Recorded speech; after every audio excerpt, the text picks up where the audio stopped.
Bonjour et bienvenue pour cette exploration ciblée. Aujourd'hui, on se penche sur un document assez singulier, un rapport mensuel daté de septembre 2025. Mhm. Alors imaginez un peu le mélange, hein. On a le récit d'une bataille personnelle, une critique politique vraiment sans concession, et puis des observations très pointues sur la vie locale d'une ville appelée Paléopolis Sponsorius. Derrière laquelle on devinait Sévignon en Suisse, oui. Exactement. Notre objectif, c'est d'aller chercher la substance, les idées fortes de ce texte, qui est dense et très personnel. C'est ça. Comment est-ce qu'un litige qui touche a priori à la liberté d'expression nourrit une réflexion beaucoup plus large sur la démocratie locale, la transparence, le vivre ensemble, comme on dit. Tout à fait. Le tout avec une plume parfois assez acide, on peut le dire.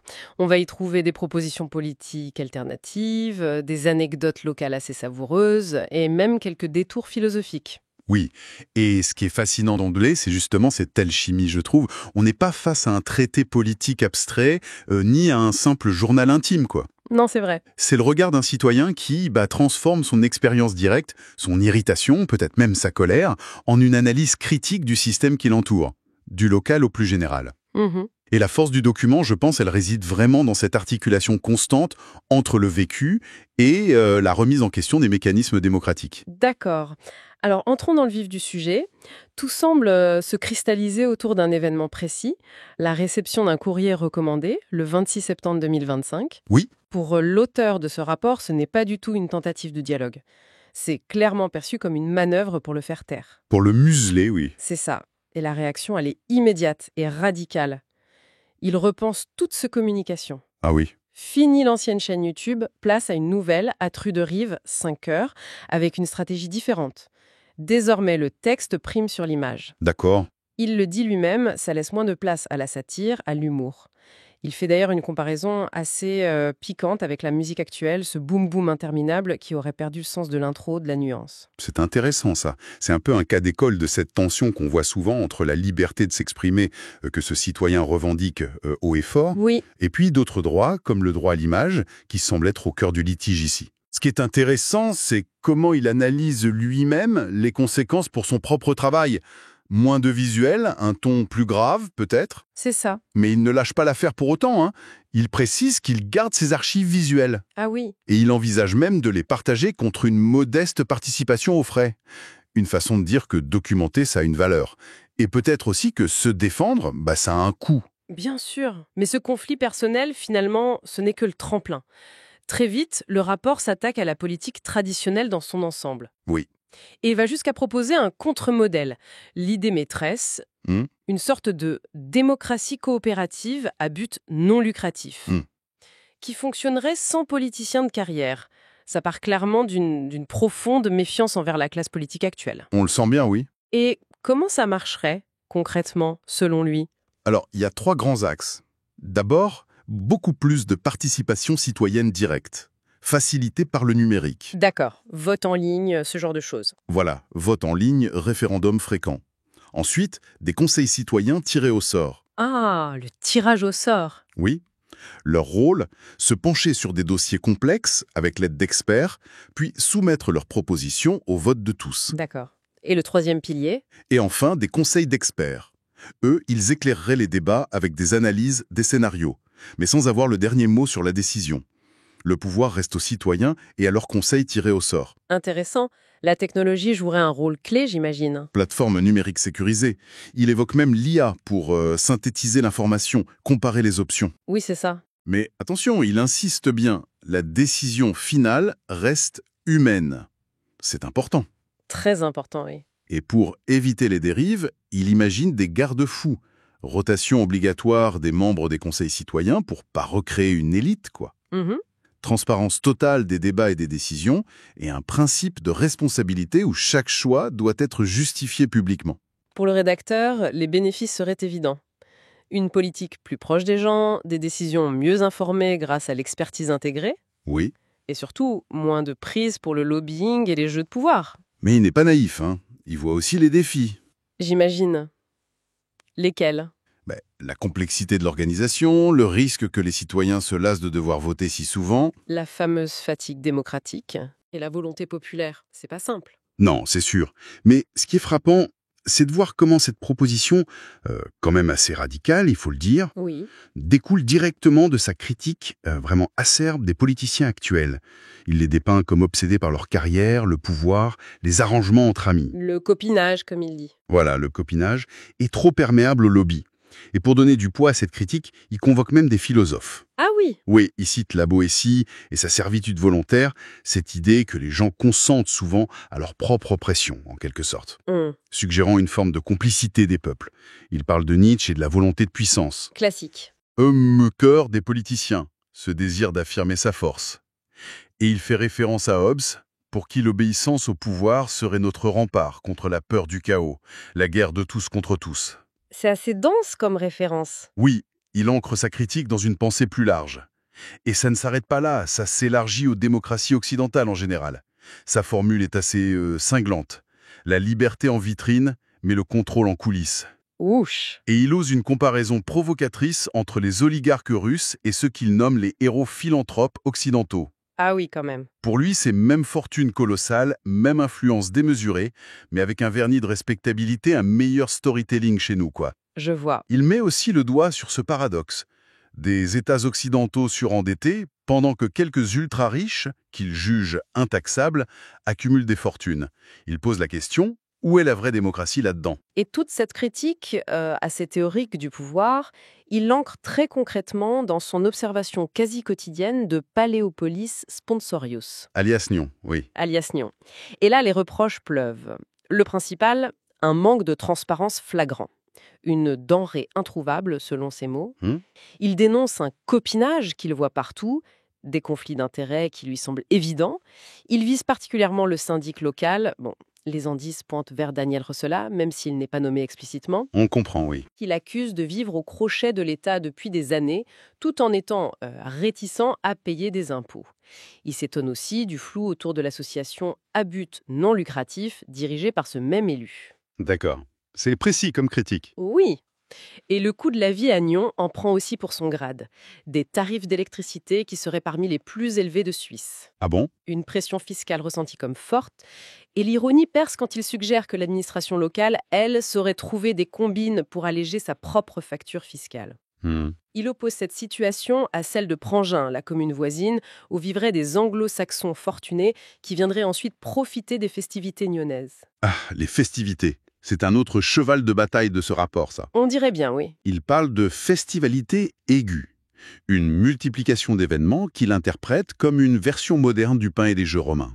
Une façon d'occuper les esprits, quoi. C'est ça. Il pointe du doigt les nuisances sonores, le gaspillage, avec des formules comme la fête du gobelet réutilisable ou le carnaval du compost. C'est assez imagé. Oui, c'est très visuel. Et même l'absurdité, selon lui, de voir des grues de l'entreprise Friderici Special bosser le dimanche pour monter les scènes. Sa critique s'étend à la musique, incarnée par un DJ Revet, qu'il juge répétitive et bientôt obsolète face à l'IA. Le rapport devient ensuite très très précis sur les problèmes liés à certains établissements nocturnes. Le Fisherman's Pub et le Terrénal sont cités nommément. D'accord. Bruit jusque tard dans la nuit, clients éméchés qui déambulent, voire qui repartiraient au volant. Il évoque une suspicion pour le Terrénal. C'est grave ça. Il remet en cause l'efficacité des interventions policières, laissant entendre que les règles sont soit floues, soit mal appliquées. Il raconte même une scène au terminal où la police semblerait manquer d'autorité face à des clients ou un personnel qui réagirait en rigolant. Ah oui, ça donne une image assez particulière de la situation. Oui. Il reproche aussi aux gérants de laisser les clients les plus ivres sur le trottoir après la fermeture. Et c'est là qu'il commence à tisser des liens, ou du moins à les suggérer très fortement, Entre qui et qui? entre différentes figures locales. Greg Custer, gérant de bar qu'il relie à la famille Marguerat, qualifié de dynastie de bistrotiers. D'accord. Le syndic Daniel Rossellat, l'ancien conseiller d'État Claude Ruet et l'architecte aujourd'hui disparu Vincent Manger. Pour lui, ces connexions sont l'illustration même du copinage qu'il dénonce. Continue de pleuvoir. Les rats qui prolifèrent en ville et qu'il juge, non sans humour noir, plus facile à vivre que nous. Ah oui, quand même. Les difficultés de stationnement chroniques pendant les jours de marché, les départs successifs de certains chefs de la police, à Nyon, mais aussi à Lausanne, qu'ils semblent interpréter comme des symptômes de malaise. Il voit du népotisme dans les médias locaux, comme TRN, la télé régionale. Il s'étonne de la réponse évasive de Net Plus Léman quand il demande comment ils ont obtenu son adresse. D'accord. Il raconte même avoir proposé ses services bénévolement à la ville et s'être vu opposer une fin de non-recevoir, au motif qu'on ne prenait pas de bénévoles, ce qui l'a passablement agacé visiblement. Oui, on imagine. Ce qui est intéressant, c'est que toutes ces anecdotes, parfois très spécifiques à Nyon, ne sont pas juste des plaintes isolées. Non. Elles servent de preuve, d'illustration concrète au grand thème du rapport. Oui. Ce sentiment d'un dysfonctionnement des institutions, le poids des réseaux d'influence, Oui. et cette impression d'impuissance du citoyen lambda face à un système perçu comme opaque, voire partial. D'ailleurs, il s'appuie sur un article externe, paru dans Le Temps, qui chiffrerait les coûts supposés élevés du système Rossella pour les contribuables. Ah, il cite des sources externes aussi. Oui, pour étayer sa critique de la gestion municipale, ça montre qu'il cherche à objectiver son propos, même s'il part d'une expérience très personnelle. Mais son regard critique ne s'arrête pas aux frontières de Nyon, hein. D'autres personnalités politiques suisses et françaises sont égratignées au passage. Ah oui, Qui, par exemple? On trouve des pics sur Guy Parmelin et son projet d'héliport, Anne Hidalgo et ses notes de frais, Elisabeth Baumschneider, Karine Keller-Sutter photographiée sonnant la cloche à Wall Street. D'accord, un peu tout le monde y passe. Oui, ou encore la condamnation de Nicolas Sarkozy. Le monde économique n'est pas épargné non plus, avec une critique du salaire du patron de Novartis et une mention des tensions commerciales entre la pharma suisse et les USA sur le prix des médicaments. Donc une vision assez large des problèmes, finalement. Très large. Et le journalisme aussi en prend pour son grade. Ah, qu'est-ce qu'il leur reproche? Il le dépeint souvent comme paresseux, se contentant de copier-coller sans réelle investigation. Il utilise l'expression peu flatteuse de « péteux de bréau ». Ouch, c'est direct. Oui, et dans la foulée, il fait une promotion très ironique de la chaîne locale NRTV, comme si c'était le dernier bastion de l'indépendance journalistique. D'accord. Ironique donc. Au-delà des attaques ciblées, le document est aussi parsemé de réflexions plus généraux, de comparaisons parfois surprenantes. Comme quoi, par exemple? Il met en parallèle l'intelligence du singe et celle de l'homme, et conclut à l'avantage du singe. Carrément. Oui. Il observe que les rats, eux, savent s'arrêter de manger quand ils sont rassasiés, contrairement à beaucoup d'humains.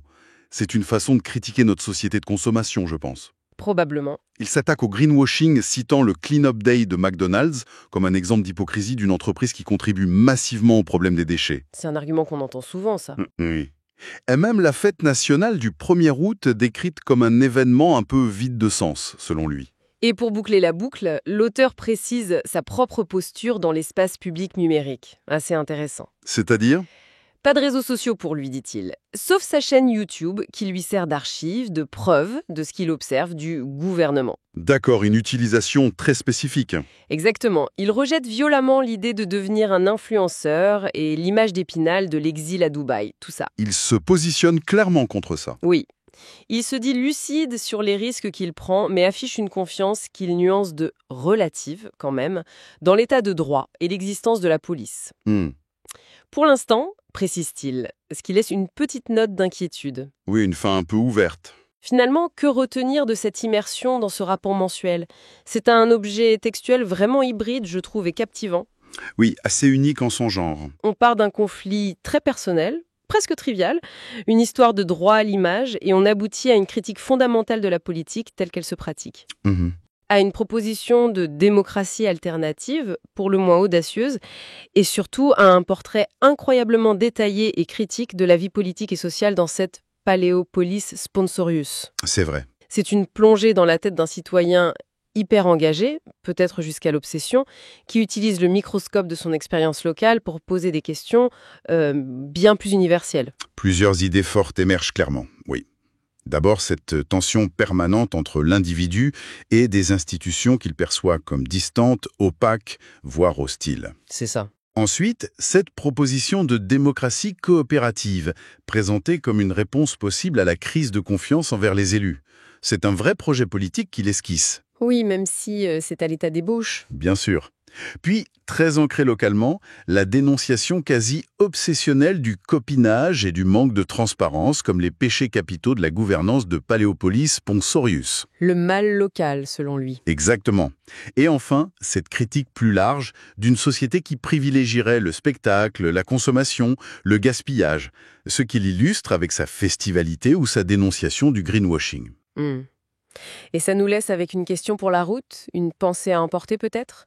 Ce rapport suggère avec force que le copinage et l'opacité ne sont pas forcément des accidents de parcours à Paléopolis Ponsorius, Non. mais peut-être des éléments constitutifs du système local, du moins tel qu'il est perçu par cet observateur. Alors, la question c'est jusqu'où le regard acéré, même teinté d'amertume personnelle, d'un seul citoyen peut-il nous éclairer sur les vrais rouages d'une communauté ?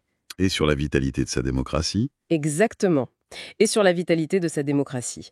C'est une interrogation qui, on s'en doute, résonne bien au-delà des rues de Nyon. Tout à fait. Une question qui mérite réflexion.